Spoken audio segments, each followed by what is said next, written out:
예수님을 믿는 사람이나 믿지 않는 사람이나 모두 다 선한 일을 할 수 있습니다. 우리는 예수님을 믿기 때문에 그 믿음을 가지고 하나님의 사랑을 통해서 이웃들에게 선한 영향력을 행사하는 것이죠. 그러나 믿지 않는 사람들도 어떻습니까? 각자 나름대로 착하고 선하게 다른 사람들에게 도움을 주며 살고 있습니다. 그러나 하나님을 믿는 사람들이 선한 일을 한다는 것은 세상 사람들과는 차원이 다른 일이죠. 단순한 긍휼이 아닌 예배함으로 선한 일을 할 때 우리 하나님이 드러나십니다. 그래서 우리의 선행은 내가 드러나는 것이 아니라 누가 드러나야 합니까? 하나님이 드러나셔야 하는 것이죠. 다시 말해 우리가 예배자로 살아갈 때 가장 중요한 것은 하나님이 드러나는가 드러나지 않는가예요. 우리가 가끔 그런 이야기를 합니다. 예배의 성공자가 됩시다. 예배의 승리자가 됩시다. 이렇게 말을 해요. 그러면 여러분 결국 예배의 승리, 예배의 성공은 무엇입니까? 바로 그 예배를 통해서 내가 드러나는 것이 아니라 사람이 드러나는 것이 아니라 하나님이 드러나게 될 때 그 예배는 성공의 예배요, 승리의 예배요, 우리 하나님이 받으시는 합당한 예배인 줄로 믿습니다. 그런 의미에서 예배를 이렇게 정의해 볼 수 있어요. 예배를 통해 내 생각이 하나님의 생각과 하나님의 관점으로 바뀌는 것입니다. 예배를 우리가 드리러 올 때 내 생각이 있어요. 내 판단이 있어요. 또 내가 결정해 놓은 것들이 있어요. 그런데 그 예배를 통해서 하나님 앞에 영광의 예배를 드림을 통해 가지고 이제는 내 생각을 내려놓고 하나님의 뜻 가운데 살아야지 이렇게 결단하는 것이 바로 예배다라는 말씀입니다. 그것이 바로 오늘 우리가 이야기할 수 있는 성공적인 예배예요. 따라해 보십시오. 내 뜻이 아니라 하나님 뜻대로 살겠습니다. 그 결단이 있는 예배야말로 승리의 예배, 성공의 예배인 줄로 믿습니다. 자, 오늘 본문에서 사도 바울이 강조하고 있는 것이 있죠. 예배는 어때요? 공간과 시간의 제약을 받지 않는다입니다. 다시 말해 예배는 특정한 시간과 특정한 공간을 내어드리는 것이 아니에요. 우리의 삶을 어떻게 해요? 산 제물로, 내 삶을 산 제물로 하나님 앞에 드리는 것이야말로 영적인 예배다라는 것이죠. 영적 예배는 우리가 주일에 드리는 예배보다 훨씬 더 큰 차원입니다. 예배는 공간과 시간을 뛰어넘습니다. 우리의 삶이 그래서 뭐가 돼야 되는 거예요? 예배가 돼야 하는 것이고, 따라서 모든 시간을 하나님께 구별해서 드려야지만 합니다. 또한 예배자가 된다는 것은 이 세상과 구별된 삶을 사는 거룩한 사람, 즉 이 세대를 본받지 않고 하나님의 뜻을 구별하는 사람이 되는 것이죠. 우리는 지난주에 하나님이 받으시는 예배의 특징, 그리고 하나님이 받지 않으시는 예배의 특징에 대해 살펴보았습니다.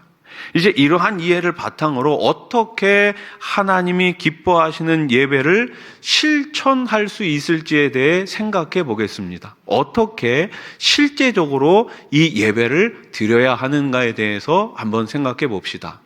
첫 번째로 예배의 실천 무엇입니까? 마음의 준비예요. 따라해 보십시오. 마음의 준비. 우리가 무엇이든지 하려면 준비가 필요합니다. 준비. 우리 찬양대도 이렇게 찬양을 아름답게 하기 위해서는 연습, 준비가 필요하잖아요. 준비 많이 하셨잖아요. 많이 했다 그러세요.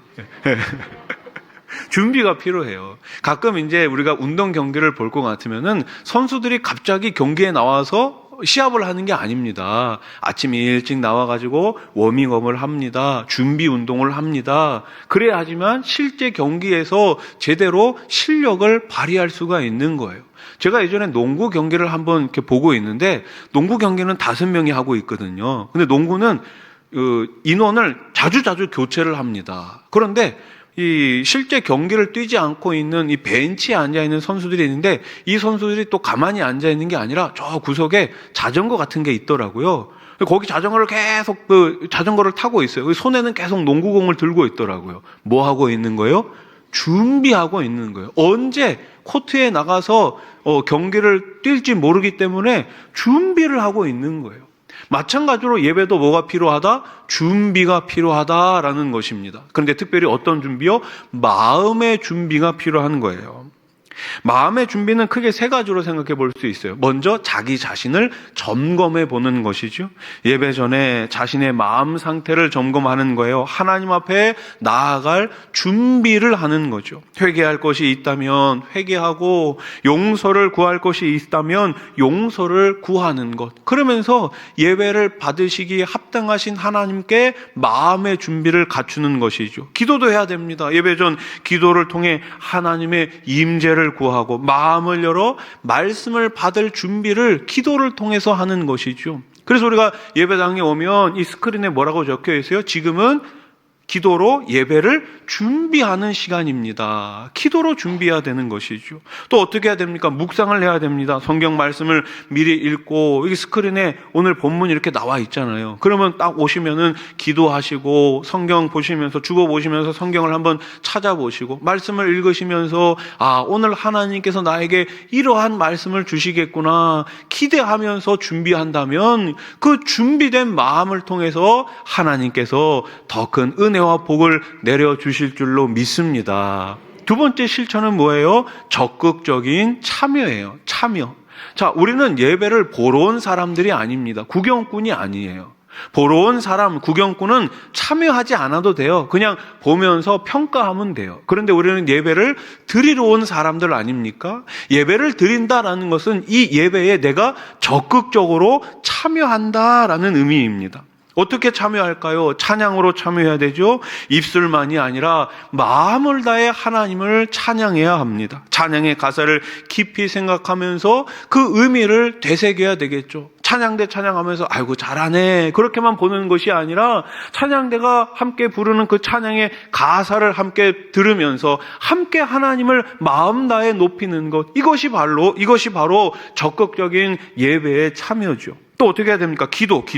대표 기도 우리가 하지 않습니까? 대표 기도할 때 우리 장로님들, 집사님들이 기도하실 때 그거를 평가하는 것이 아니라 우리 모두를 대표해서 지금 기도를 올리고 있는 거잖아요. 그러니 아멘 하면서 함께 우리가 그 기도에 동참해야 되겠죠. 아유 우리 장로님 기도 잘하시네. 아이고 우리 집사님 기도가 좀 그렇네. 그렇게 평가하는 것이 아니라 함께 기도를 올리는 시간이에요. 또 말씀도 어떻게 해야 됩니까? 설교를 들을 때 주의 깊게 경청하면서 그 말씀이 나의 삶에 어떻게 적용할 수 있을지에 대해서 생각을 해야 되지 않겠습니까? 말씀을 듣고 그냥 가는 것이 아니라 말씀을 듣고 난 다음에 이제 내 삶에 이렇게 적용해야 되겠구나 결심하고 생각해야 되는 것이죠. 봉헌도 마찬가지예요.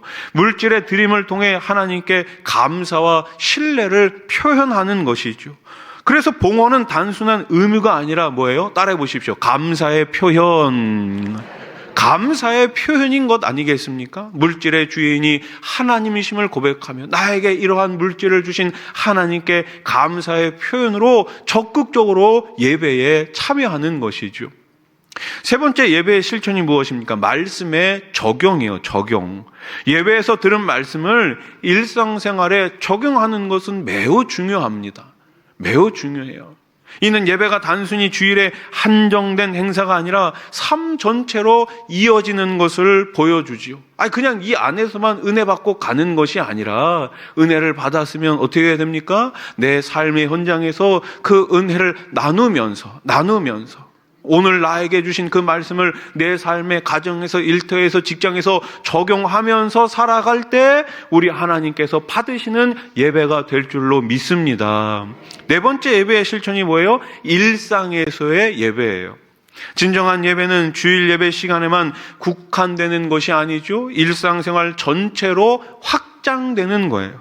우리의 모든 삶이 하나님을 향한 예배가 되어야 하는 것이죠.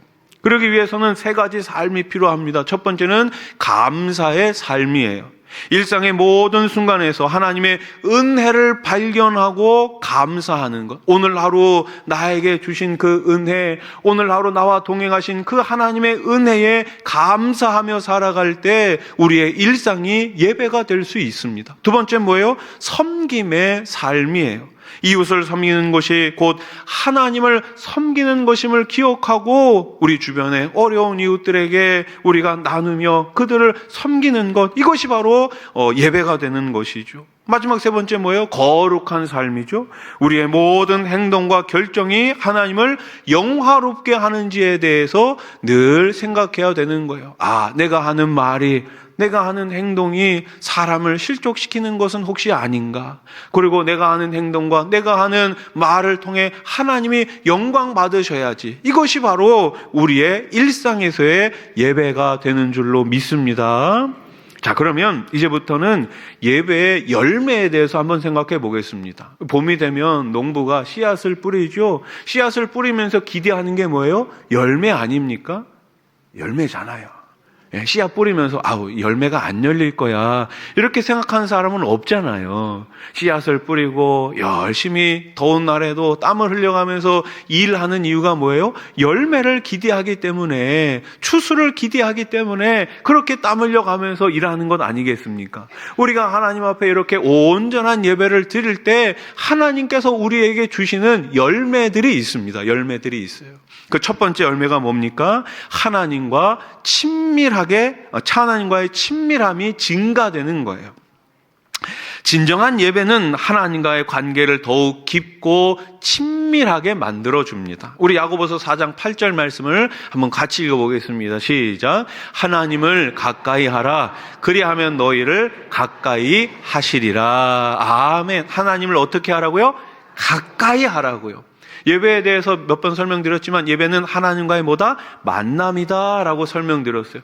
예배, 하나님과 계속해서 만나고 가까이 하면 우리 하나님께서도 저와 여러분들 가운데 가까이 해주시고 그 가까움을 통해 가지고 더욱더 친밀하게 될 줄로 믿습니다. 두 번째 예배의 열매가 뭡니까? 영적인 성장이에요.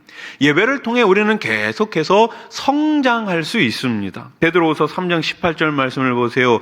오직 우리 주 곧 구주 예수 그리스도의 은혜와 그를 아는 지식에서 어떻게 해라? 자라가라. 여러분, 은혜를 받으면 우리의 영혼이 자라납니다. 아까 우리 장로님 기도하실 때도 은혜 받는 자리에 오게 해주셔서 감사하다고 말씀드렸잖아요. 기도드렸잖아요. 여러분, 우리가 은혜 받는 장소에 여기 있는 거예요. 그럼 은혜를 받았으면 어떻게 됩니까? 우리가 성장하게 되는 거예요. 그런데 또 뭐가 필요해요? 그를 아는 지식에서 자라가라. 우리가 설교 시간을 통해 가지고 하나님이 어떤 분이신가 설교자가 선포하지 않습니까? 하나님을 알면 알아갈수록 우리의 지식이 자라가고 그 지식이 자라감을 통해 가지고 우리의 영혼이 자라가고 우리의 믿음이 자라게 됨을 믿습니다. 자, 세 번째 예배의 열매가 뭡니까? 삶의 변화예요. 변화. 진정한 예배는 우리의 일상생활에 변화를 가져다 줍니다. 성도는 예수님을 믿는 사람은 반드시 변화되어야 합니다. 옛적 일은 다 버리고 이제 새로운 사람으로 하나님의 자녀로 살아가는 것, 그것이 바로 변화의 출발인 것이죠.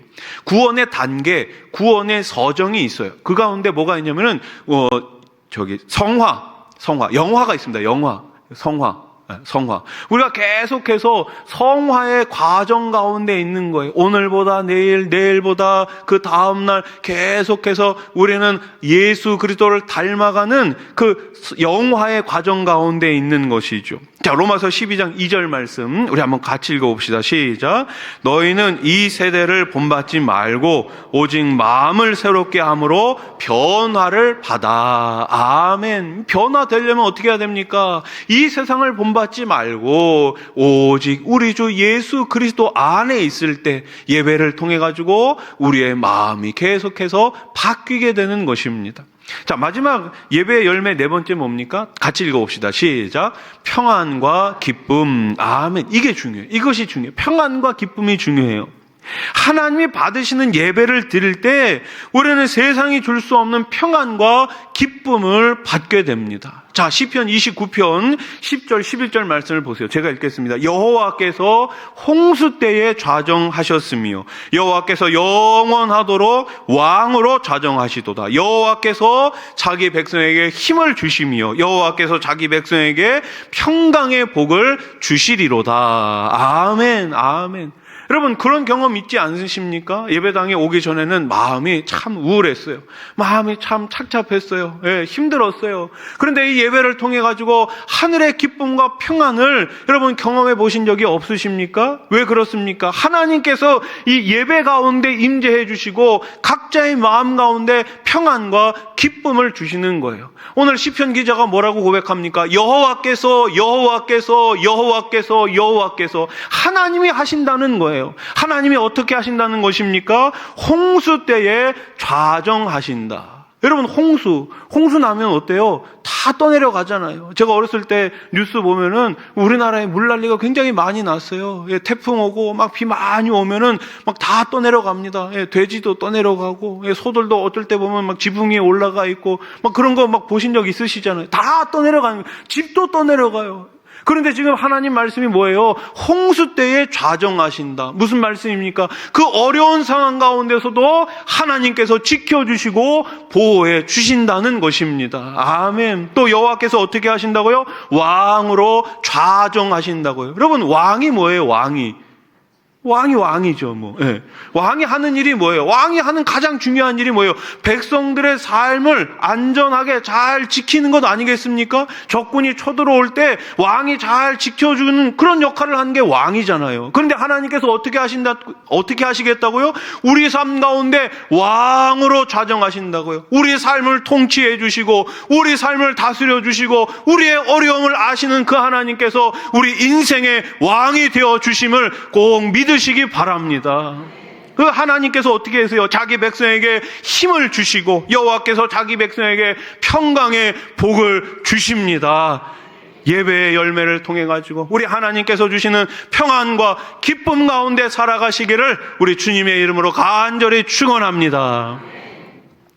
자, 그러면 예배의 형태에 대해서 우리가 한번 또 생각해 봅시다. 하나님이 받으시는 예배는 특정한 형식에 국한되어 있지 않아요. 몇 번 말씀드렸지만 예배는 영과 진리로 드리는 것이고 어떠한 특정한 형태가 있지는 않습니다.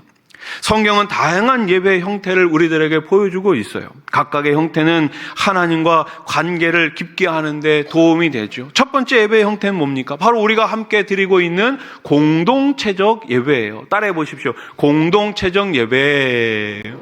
우리가 공동으로 함께 모여서 하나님을 찬양하고 말씀을 듣고 함께 기도하면서 공동체적으로 하나님 앞에 나아가는 것이죠. 이는 초대교회 때부터 이어져 온 전통입니다. 여러분, 초대교회 때 예배는 매우 시끄러웠다고 합니다. 근데 우리는 떠들면 혼나잖아요. 어렸을 때 주일학교 때 막 떠들면 야단 맞잖아요. 근데 그렇게 떠드는 것이 아니라 왜 초대교회 때 예배가 시끄러웠냐 하면은 그 당시를 한번 생각해 보세요. 당시에는 예수님을 믿는다라는 것, 예수님을 믿으며 산다는 것은 내 목숨을 건 일과 똑같았어요. 예수를 믿으면 언제 잡혀가서 언제 죽을지 모르는 거예요. 그러니 일상의 6일 동안 믿음을 지키며 살아가는 일 역시 뭐예요? 목숨을 건 일이죠. 그렇게 예배당에 나와 형제 자매들을 만나게 될 때 그 마음이 어떻겠습니까? 너무 감격스러워서 서로 포옹하면서 나는 한 주간 이렇게 살았어 간증을 하는 바람에 예배가 시끄러웠다고 합니다. 그런데 이것이 어떻게 가능했을까요? 우리 지금 여기 한 50명 정도 지금 앉아 계실 텐데요. 그럼 우리가 예배 이렇게 다 들어와가지고, 일주일 만에 만났으니까 너무 기쁘고 감격스러워서 막 서로 포옹하고, 한 주간 어떻게 지냈니? 어떻게 살았니? 이렇게 물으면은 우리 예배 시간은 한 5시는 돼야 끝날 것 같아요. 네. 그것이 가능했던 이유는 초대교회는 적은 인원이 모였습니다. 많은 인원이 모일 수가 없었어요. 적은 인원이 모였지만 그 가운데서 한 주간 신앙을 지키며 믿음을 지키며 살아온 형제 자매들을 볼 때 너무나 기뻤던 것이죠. 여러분, 우리도 이것을 할 수 있습니다. 어디서 할 수 있어요? 가정에서 할 수 있어요. 셀에 가서 할 수 있어요. 소그룹에 가서 할 수 있는 거예요. 여러분, 가정에서 부모와 자녀들이 만나가지고 부모님은 자녀들에게 한 주간 학업하느라 공부하느라 또 사회초년생들 우리 젊은 우리 자녀들을 보면서 야, 참 애를 많이 썼구나, 믿음을 지키며 신앙을 지키며 잘 살았구나, 이렇게 격려해 줄 수 있는 것 아닙니까? 자녀들은 부모님들에게 부모님 우리를 위해서 이렇게 열심히 직장생활 하시고 또 가정을 이렇게 잘 꾸려주시니 감사합니다. 서로가 서로를 격려하는 거죠. 셀리도 마찬가지예요. 셀리더가 오는 셀원들을 한 분 한 분 맞으면서 한 주간 어떻게 사셨습니까? 이렇게 셀 예배에 오시게 된 것, 셀 모임에 오게 된 것 너무나 환영합니다. 그 가운데 서로가 지나왔던 일들을 서로 나누면서 서로 격려하고 서로 사랑하고 서로 힘을 북돋아주고 서로 기도하면 그 자리가 바로 하나님이 영광 받으시는 예배의 자리가 아니겠습니까? 네. 두 번째 다양한 예배의 형태는 뭐예요? 개인 예배예요. 개인 예배.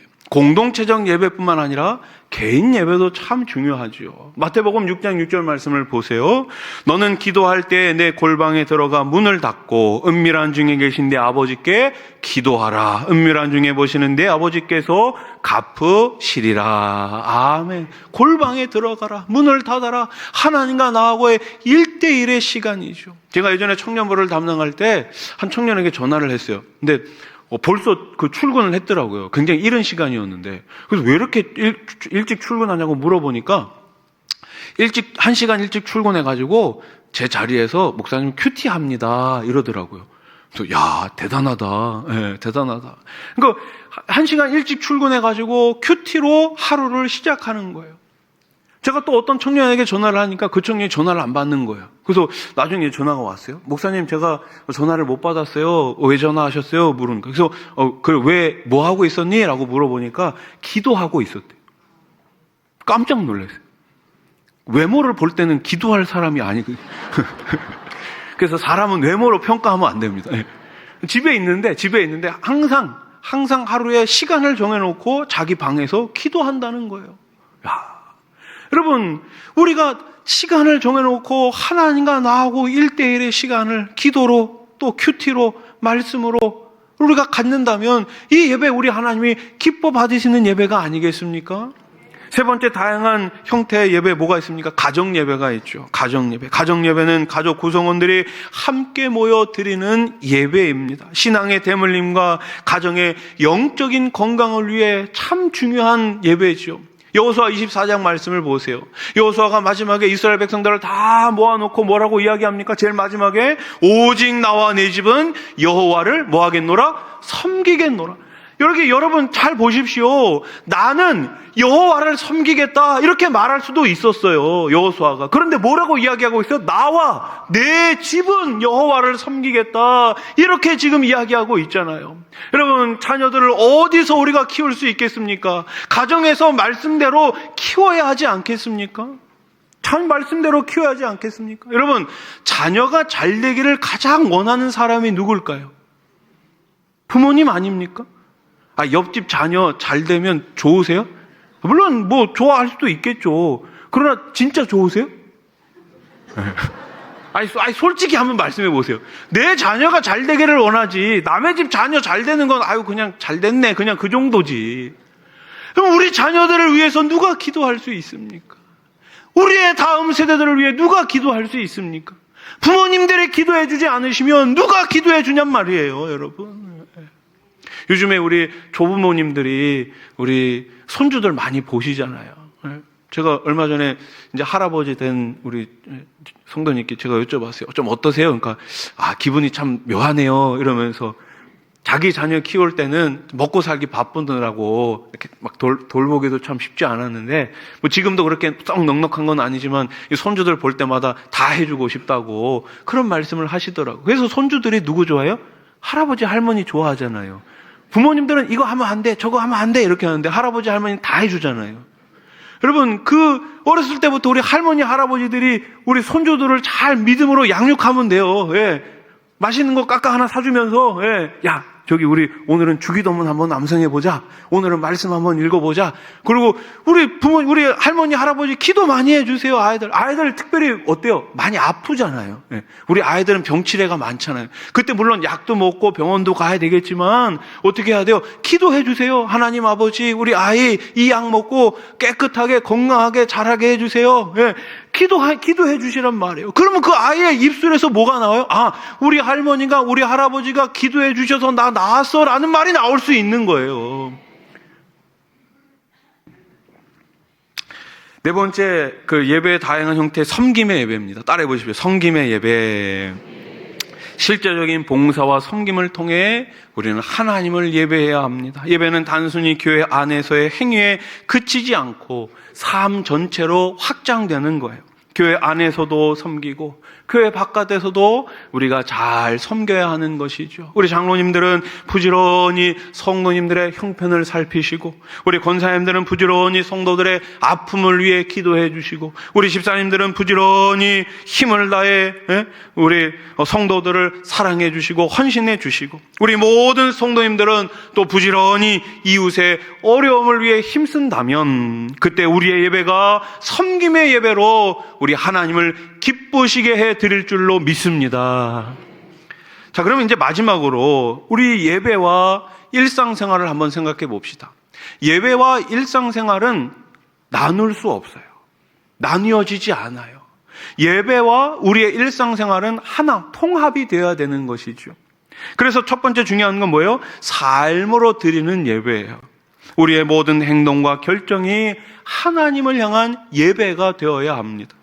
이는 일터, 가정, 학교 등 모든 삶의 영역에서 하나님을 영화롭게 하는 삶을 사는 것을 의미하죠. 자, 오늘 본문 12장 1절 말씀, 우리 하반절 같이 읽어봅시다. 시작. 너희 몸을 하나님이 기뻐하시는 거룩한 산 제물로 드리라.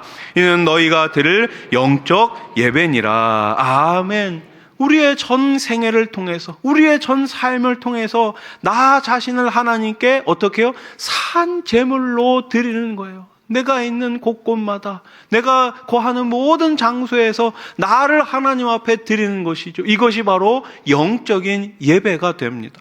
두 번째, 예배와 일상생활을 통한 뭐예요? 직업을 통한 예배죠. 직업을 통한. 우리 모든 분들이 다 직업을 가지고 계시죠. 우리의 직업과 일상적인 활동들도 하나님을 섬기는 예배의 한 모습이 될 수 있어요. 모든 일을 하나님께 하는 것 같은 자세가 필요한 것이죠. 자, 골로새서 3장 23절 말씀 보세요. 무슨 일을 하든지 마음을 다하여 주께 하듯 하고 사람에게 하듯 하지 말라. 아멘. 모든 일을 하든지, 무슨 일을 하든지, 누구에게 하든요?